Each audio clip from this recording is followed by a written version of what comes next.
Satsho sangena thina singalala endleleni anazi indaba ze1KZN TV ehamba phambili namuhla. Kulimala amakholwa kudilika isakhiwo eBhleni. Kubulawa isalukwazi ngehluku emahlabathini. Kanti wezokuthuthukiswa komphakathi ukhuthaza ukubambisana. Nina bakaMpombosho omnyama siyakhuleka kwindaba zethu ze1KZN TV. Sanibonani.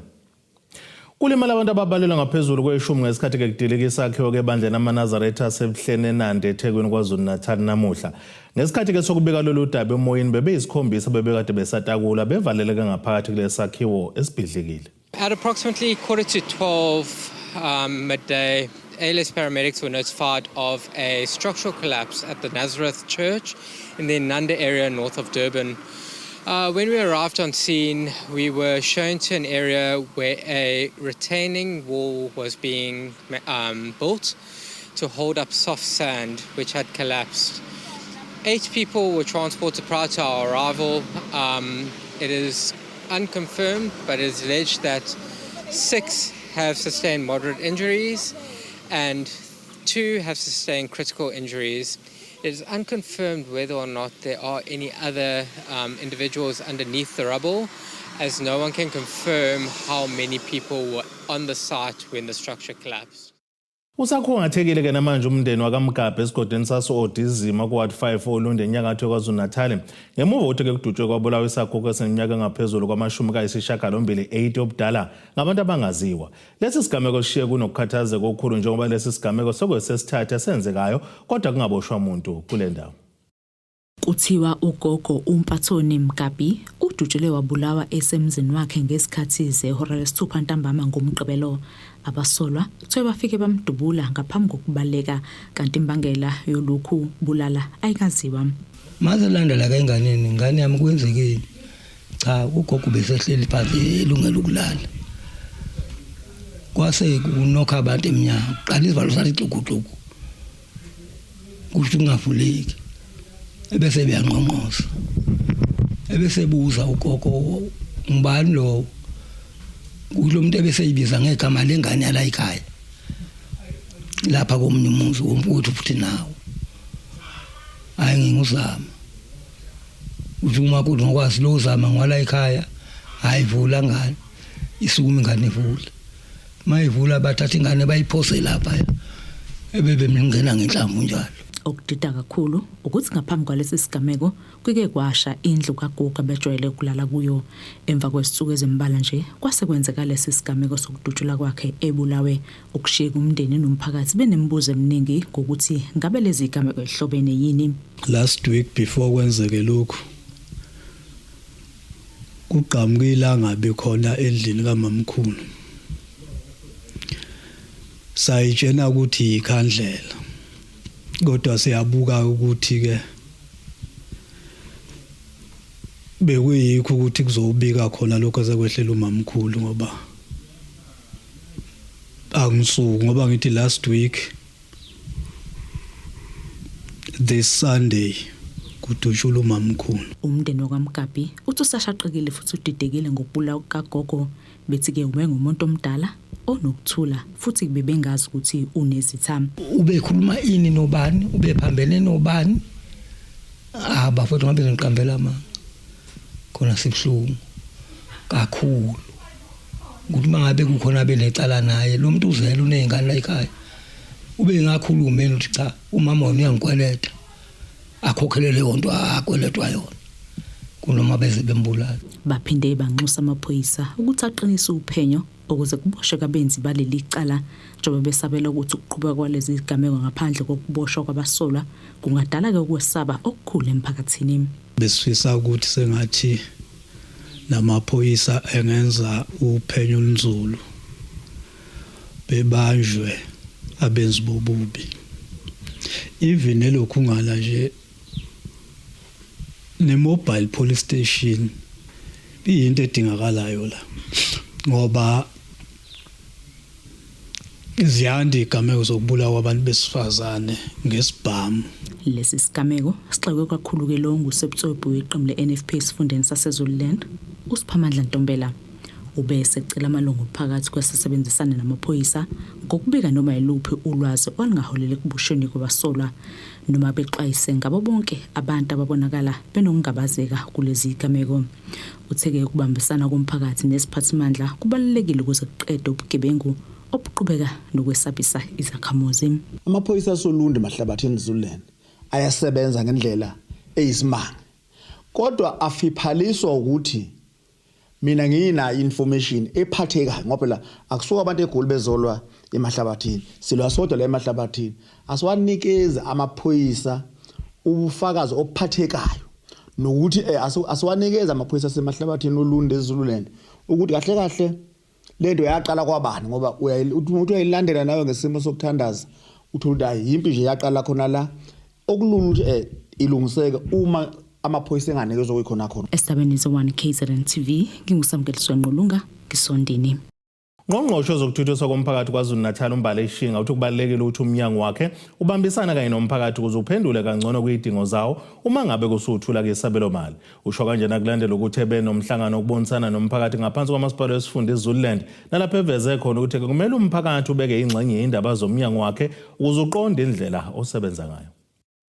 Lo mhlangano uyingxenye yohlelo lokubonisana nomphakathi oluqondiswe kuhulumeni wesifundazwe ngaphambi kwesethulo sesabelo mali ngenhloso yokuqinisa izinhlelo zikahulumeni ukuze zibhekane nomphakathi. Ushinga uthi zonke izabelo mali ezizothulwa umnyango angeke zigxile kuphela ekuthweni izinhlelo zokusetshenziswa kwezimali kodwa sizobonisana izidingo, izifiso nezinkinga zabantu bakwaZulu-Natal. Besine engagement nama stakeholders athintekayo silungiselela ukwethulwa kwebudget yomnyango lewo zokuthuthukiswa ke komphakathi. So siyabelieve kakhulu ukuthi ibudget kumele ikhulumisane nabantu. So sibanika ithuba lokuthi babe nezwi bafaka imbono. Okokuqala nje ngijabule kakhulu ukubona ukuthi abantu bayawazi umnyango wethu. Ayikho neyodwa comment eke yaphuma eceleni esithi leso yithatha siyise kwenye indawo. They spoke directly to the programs eDSD. Lokho kungijabulisile. Ushinga uthe zonke izabelo mali ezizokwethula umnyango angeke zigxile kuphela okuthuleni izinhlelo zokusetshenziswa kwezimali kodwa zizobonisa izidingo, izifiso kanye nezinkinga zabantu bakwaZulu-Natal. Iqiniso ukuthi uhulumeni angeke athi sekwenze konke. Phambili kwilist yezikhalo neziphakamiso abantu bafuna ukuthi kuvuleleka amathuba omsebenzi nokuqashwa kwentsha bathi intshihlele emakhaya. So basi-challengeile kakhulu ngama skills program ukuthi akube khona esikwenzayo okungatholwa yintsha ukuthi ikwazi ukuziphilisa. Okwesibili njengoba ke sisebenza kakhulu naleyo ma groups ekuthiwa anteke vulnerable. Abantu abadala baraise ukungaphephi emphakathini abahlala kuyona ukuthi bayabanjwa ababanjwa inkunzi bangenelwe emakhaya. Lokho kusiphethe kabi kakhulu ukuthi therefore inhlelo zethu kumele ziresponde kulokho sikwazi ukuhambela imphakathi sigqugquzele ukukhulumisana. Lo mhlangano uyingxenye yohlelo lokubonisana nomphakathi oluqondiswe kuhulumeni wesifundazwe ngaphambi kwesethulo sesabelo mali ngenhloso yokuqinisa izinhlelo zokahulumeni ukuze zibhekane nomphakathi. Substance abuse, UTPD, iyouth yethu ayisebenzi eningi. Sicela kube amafanzi afakwe ku-skill development. Nabantu besifazane bekwazi ukuthi nawo be-empowerish. Mina ngoba umuntu esifazane nje uDSD kumnikezile iskills ukuthi ngikwazi ukuyikhandela insipho mongena eminyakeni yesipho eyikhandwa yasithenga. So DSD wasifundisa emangosuku siyayigqobela thina sisusa phansi kuze phezulu heavy end kuyaphezulu lethi into yokugcina lesiyazenzela amandla kaDSD kuyasebenza. Siyabonga. So DSD kunjalo becela ukuthi nathi sikwazi ukuthola ingqukatha zokuthi sikwazi ukuthi sifacilitate abantu besifazane sibakhuphule ukuthi beye phezulu nabo uma befisa ukuthi bekwazi ukufunda. Uhlekisela usuku olungadalulwanga ngokulalelwa kobufakazi benhloko yophiko lwamaphoyisa iDEC uAndrea Johnson ngemuva kokuba kephuthunyiswe esibhedlela ngesifo esingadalulwanga. uJohnson bekumele avele phambi kwekhomishana kaMadlanga namuhla ukuzokwethula ubufakazi bakhe ubekubheke ngabomvu njengoba kuvela ukuthi ke kukhona abangakwenzanga ngendlela odamela uthinta ke isikhulu samaphoyisa kuJenene Feroz Khan. Sekuvamile ukuthi uma ngabe ufakazi kumele ezothola ufakazi bakhe obujulile phambi kwekhomishana kaMadlanga bese ngena imbiko ukuthi usengeniswa esibhedlela. Ufakazi Advocate Andreas Johnson ungowesineke kofakazi ongeniswa esibhedlela ngelanga lapho kumele ezothola ufakazi bakhe phambi kwale khomishana. uJohnson bekulindeleke ukuthi azophendula ngezinsolo ezenziwa ngabaphenyi bokrebe kanye nofakazi abavikelekile ezimhlanganisa nokusingatha kophenyo lobugebengu olubandakanya isekela lenhloko yezomhlolo Samisiwe uMajor General Feroz Khan. Thank you, Commissioners, for the indulgence. We have conferred and I'm ready to engage the Commissioners. Commissioners, for the record, the next witness for appearance today was scheduled to be Advocate Andrea Johnson. She unfortunately will not be available today to testify, and her counsel is ready to address the Commission on the circumstances leading to this state of affairs. Thank you, Chair. Ummeli kaJohnson utshele ikhomishana ukuthi uthola ucingo unogada kaJohnson emazisa ukuthi iclient lakhe seliphuthunyiswa esibhedlela. The representative of the client received a telephone call from one of Advocate Johnson's protectors informing us that she is not able to be with us. They are rushing her to hospital. I don't know what has happened. This happened this morning? This happened this morning as we were on the way to the venue. And then during the adjournment, only then were we able to get a sick note or a medical certificate from her doctor. But the client's representative were able to talk to the doctor shortly before we convened, before the adjournment we had this morning. And we were made to understand that she is with the doctor. She had some serious health-related issues that I'm not able to disclose in public, and that she is being attended to. The medical certificate in our possession indicates that she is not well, at least between today, the 13th of July, 2026, including the 15th of July, 2026. Njengoba umengameli wezwe Cyril Ramaphosa esanda kwelula isikhathi sokusebenza kwekhomishana isikhathi esingangenyanga, abameli bakaJohnson baxolisile ngokubambezela umsebenzi wekhomishana. Do accept that this affect the conduct of the affairs of the Commission, because the Commission had its own agenda, its own program for the week. But the circumstances are such that, as my colleague Ms. Silo has indicated, the Commission would not be able to conduct its business today in circumstances where the person who was scheduled to be here is not able to be here. Ezindabeni ze-1KZN TV, kubinkosi Mthembu, Richards Bay. Sithi shelele etolweni nabesilo siyabuya futhi nezinye izindaba.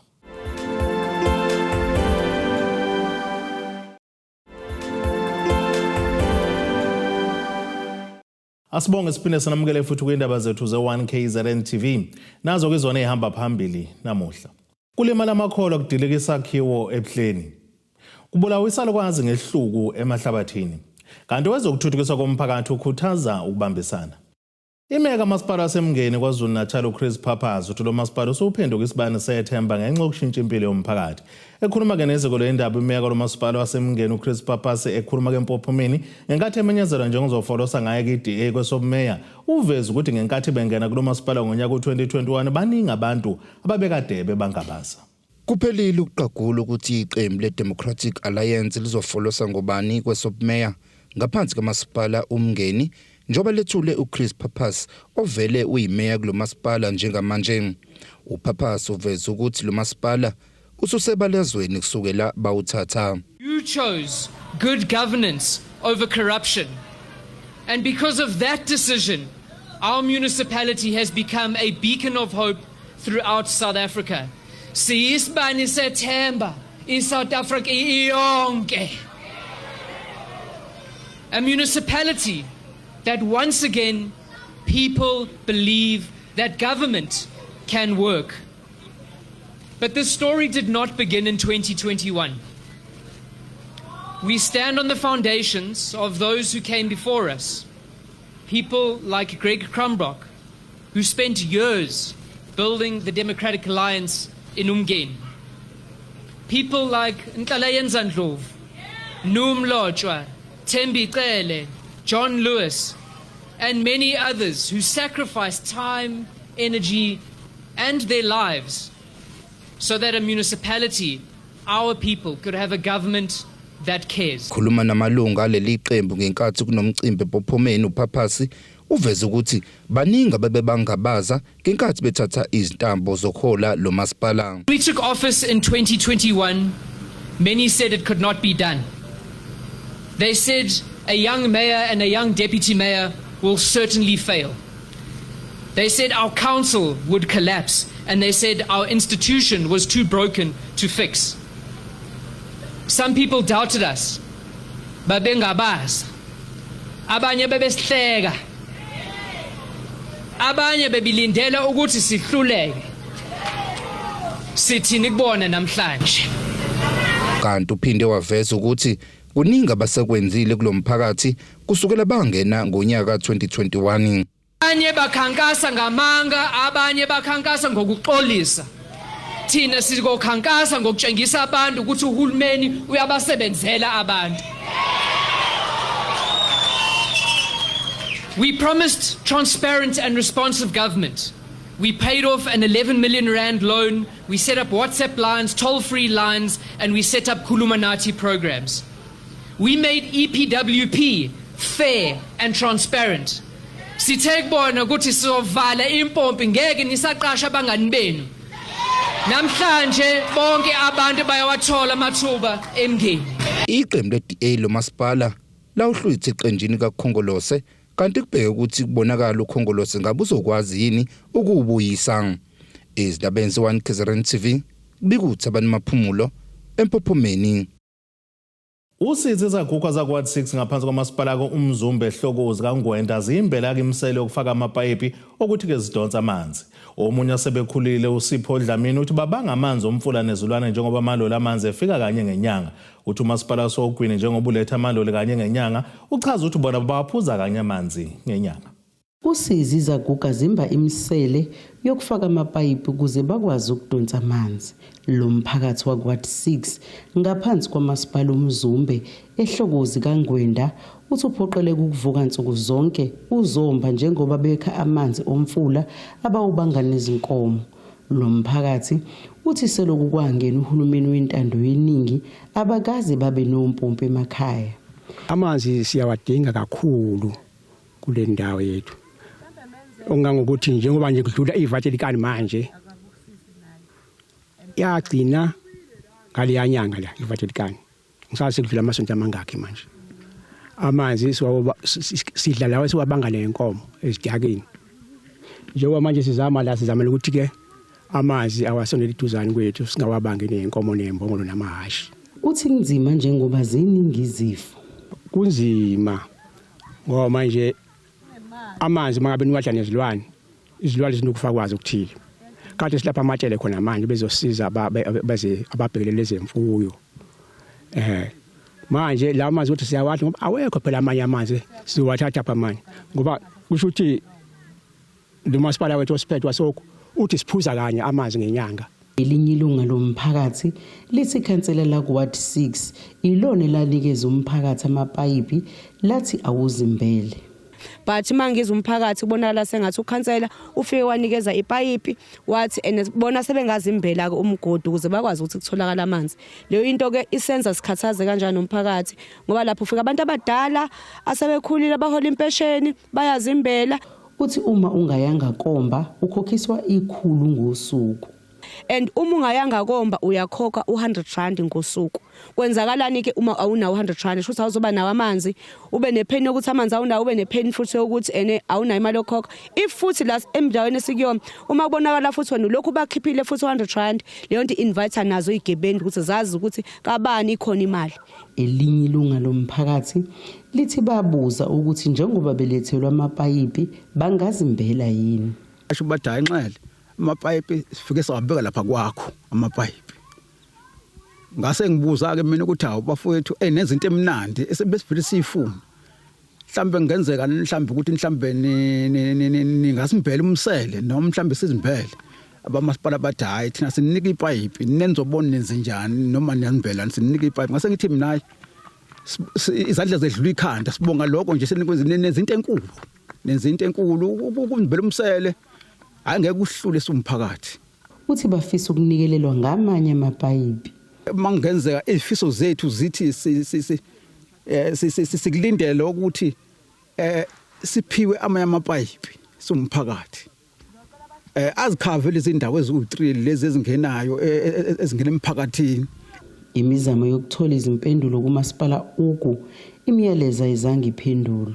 Lo mbiko beluwethulelo zaMando Sicele wezindaba ze1KZN TV ngisehlokozi. Umelaphi wendabuko uSolwazi uThulana 3 second kwanyana unyelo kwezinyoni kesandleni eqoka njengelinye lamanxusa eInternational Boxing Federation IBF okuyinhlangano engenzinzuzo ehlose ukuthuthukisa abashayisibhakela abehlukene.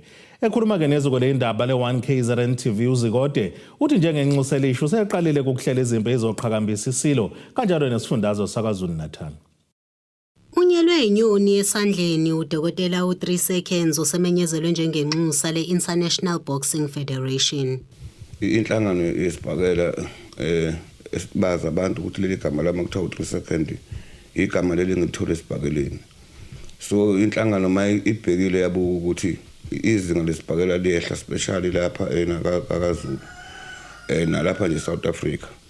Kusho ukuthi ke yayisiyahlangana ke inhlangano ke yakwazi ukuthi ke ithi ngibuye esibhakeleni ngibuye njengenxusa ngingengedwa ngoba bekufanele ukuthi nomunye umfana we-world champion waseThekwini kodwa sezenze igoli okuthiwa uInnocent Mthalane ophethe IPF waphindwa waphatha IPO waphatha amabhande amaningi. So ilungana ithi mayihlangana ke inhlangano ke njengemanager oDube baKwaZulu bese kuba ngovilakazi base behlangana ukuthi no angibe ubuso ba enqindi manje ngibe ambassador. Nkwanyana uthi ngokuba yinxusa uzokwazi ukulekelela intsha ukuba iphume kwizidakamizwa. Sengicabanga ukuthi kubuya kwami esibhakeleni kuzosiza kakhulu ngoba abafana abaningi izimpi bese bengasayithola abafana sebebuyela ngisho kuma drugs abafana abaningi othola ukuthi isports lekhe singoba umsebenzi ungasekho specially boxing baningi abafana sesibabonile basiza amakhaya bakhila amakhaya nalapha nje impangeni emeva mhlophe la komakholwana bami kunabafana asebewavusile amakhaya nabanye abafana bakomkhanya kude bawavusile amakhaya nabafana nje kwezinye indawo ke ade bengaphansi kwesandla sami nginesikhathi. Ngicabanga ukuthi ngoba ngiceliwe ngilandwe ekhaya njengomuntu wayekade esefemini uthola ukuthi ulandwe ekhaya ngoba wayenza kahle ngivumile ngoba ngokuhlonipha abaholi kodwa ke ngase ngicela ke kuyinhlangano yesibhakela yakaZulu ukuthi asikwazi ukuthi enokubuya kwami kushintsha izinto. Uqhube ethi kuningi abaphezulu kwakho okuzothuthukisa abashayi isibhakela. Ngesikhathi sikaMdlokombane ngoba ngingaba nenhlahla yokuhlala nenkosi uMdlokombane ngase ngivele sengikhulekela ukuthi ngiyacela ukuthi enama ukuthi enakuhamba isikhathi ibhandi lakwaZulu lishintshe igama kungabe KwaZulu Natal championship belt kube iKing Bayede championship. Kusho ukuthi uMdlokombane ngalezo khathi wathi into enhle leyo ngoba ivele lonto kuyoba kube indlela ukuthi ukwazi ukuthi kuphakame ubukhosi abantu bekwazi ukuze behloniphe. Ingakho ke ngithe noma sebengibuyisa kulonyaka ngoba ngaleso sikhathi sakhe ngangabe kubikho emandleni ngangisakhuluma nje ngokwefiso zami manje ke okulona shintsho nje ke inhlangano engiyibikele yona ukuthi ukungena nje kwami manje kufanele kushintshe ibhandi iKwaZulu Natal ivele iphele nje kusuka namhlanje kube ilungani iKing Bayede. Ntando yenkosi Dlamini ezindabeni ze1KZN TV ngibika ngisemeva mhlophe. Asithi shalele itorene nebeselo siyabuya futhi nezinye zendaba.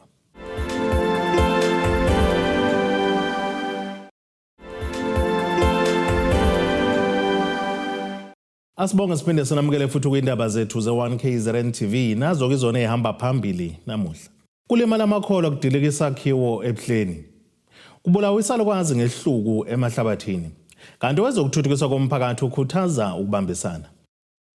Ake sibheke engosini yezomnotho.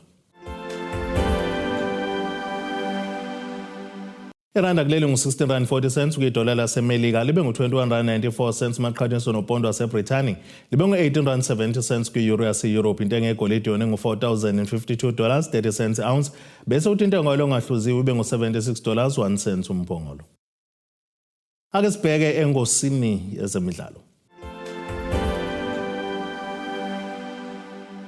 Kusaphenywa ngokudlula emhlabeni komdlalo bafana neMamelodi Sundowns Jayden Adams ngokwembiko lomdlalo wasesiswini neminyaka ngamashumi 25 obudala utholakale seshonile kwesinye sezakhe weKapa lodumo njengoba besanikwa ithuba lokuphumula kwazise ubeyingxenye yeqembu lesizwe bedlala kwindebe yomhlaba. Kulo mqhudelwano okudlala kuyona kuyomthathi imidlalo yamaqoqela kuleli libheke neMexico iZaisha kanjalo ke neKorea Republic.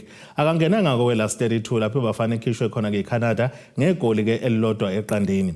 Kwenzeka lokhu nje ubesazilele kugogo wakhe uMariano odlule emhlabeni ngomhla zili-17 kuNhlangulana wangcwatshwa ngomhla zingama-27 kuyena kuNhlangulana ngesikhathi kwa-Adams esephesheya neqembu lesizwe. Adams ke waqala ukudlala ibhola enkulu eseStellis okuyiStellenbosch FC ngaphambi kokuthi akhushele iqenjini elikhulu ngo-2020. Ube ngomunye wabadlali abahamba phambili kuleli qembu waze wasayiniswa ke-Sundowns ngoMasingana ka-2025. Unqobe ke-Carling knockout neStellis ngonyaka ka-2023, isiqoqo se-Betway Premiership neSundowns ngesizini ka-2024-2025 kanjalo nese-CAF Champions League ngesizini ka-2025-2026 naleli qembu laseMamelodi. Kanti wayekade eyingxenye ke-squad sebafana esabuya ney'ndondo zethusi kwi-Africa Cup of Nations eyekade ibanjelwe e-Ivory Coast ngonyaka u-2024. Ake sibheke isimo sezulu esingalindeleka.